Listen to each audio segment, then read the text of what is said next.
So Lauren started making a pasta like this recently, and not only is it great hot, but it works even better as a cold pasta salad the next day. I put in tons of chicken breast and call it a post-gym meal. The secret is these crushed Calabrian chilies she got, though any chili paste could work. All depends on how hot you want it. Got a couple of big chicken breasts here. It is completely insane how many recipes in this world tell you to take this and just saute it as is. If you do that, all of this exposed pan surface around it is going to scorch while the meat takes like 20 minutes to cook because modern chicken breasts are absurdly thick. Everything is better if we just butterfly the chicken. Lay your hand flat on top, start your knife halfway up, saw slowly so that you don't veer off course and slice into your hand. You can go all the way through the meat and get 2 pieces, but it's probably safer to stop like 3/4 of the way through, open it up like a book, maybe slash a few times to get that last bit open. Now we have twice the surface area for seasoning, twice the surface area for browning, and it'll cook in half the time. And it'll take up more space in the pan, which will minimize scorching and splattering. Huge, huge upsides to butterflying. A good coating of olive oil in a real hot 12-inch frying pan.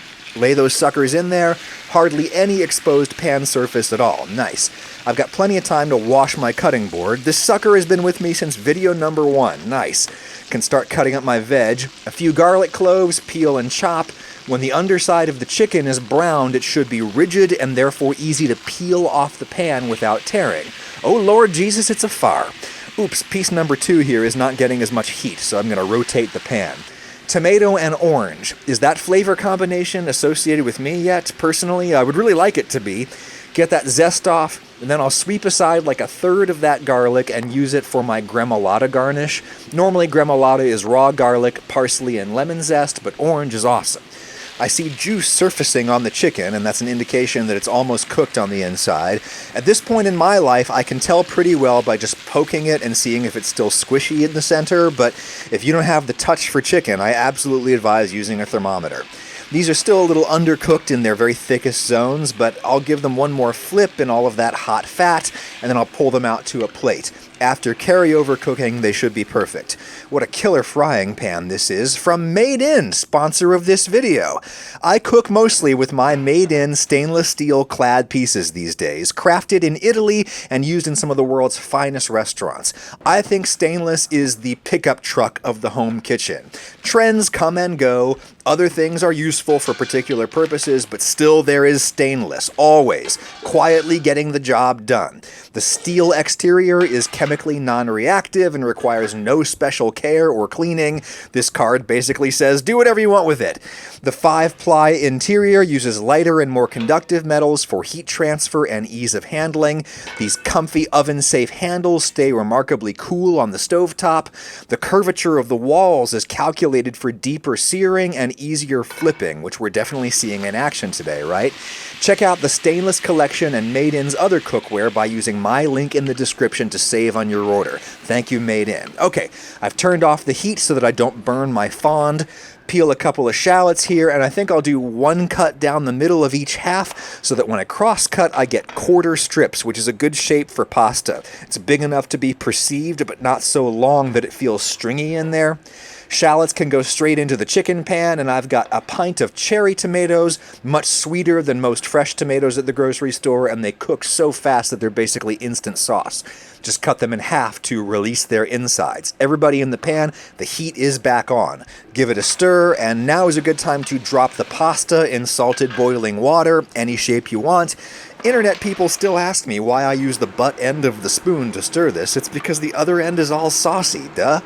I'll throw in my garlic. I usually cook garlic for less time these days. You just taste it more. If you want less garlicky taste, we'll use less garlic. While I have a second, I'll grind in some pepper, cut that orange open, and I will juice it in while catching the seeds. Deglaze the pan real good and let that thicken up. If I were feeling more indulgent, I would kill the heat and emulsify in a whole bunch of butter, maybe a little. Pour the resting juices from my chicken into the sauce, and then I can just slice that up. When perfectly cooked chicken shreds a little bit as I slice, that's an indication that I should have sharpened my knife yesterday. Turn those into bite-sized pieces. Oh, gotta stir that butter. If the heat is off, there's no bubbling, the natural emulsion of the butter will hold and it will thicken the sauce a little bit. If it gets too hot, it'll break and the fat will just float to the top. Slice up this guy. Look at that, real juicy.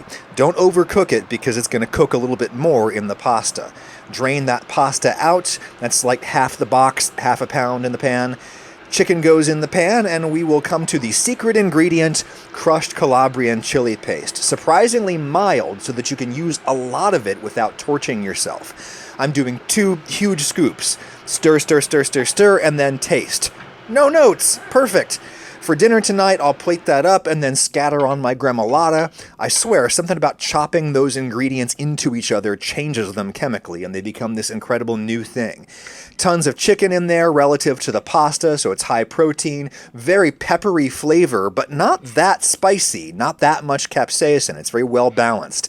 Now, when dinner is over, leftovers go into a big Tupperware. Can't forget to stir in the rest of that orange gremolata. Throw it in the fridge, and the raw garlic mellows and permeates overnight. And the chili paste takes on a jelly-like texture when it's cold, and that is really silky on the tongue. I just love it. A post-gym meal that isn't sad. I should make more of those for myself.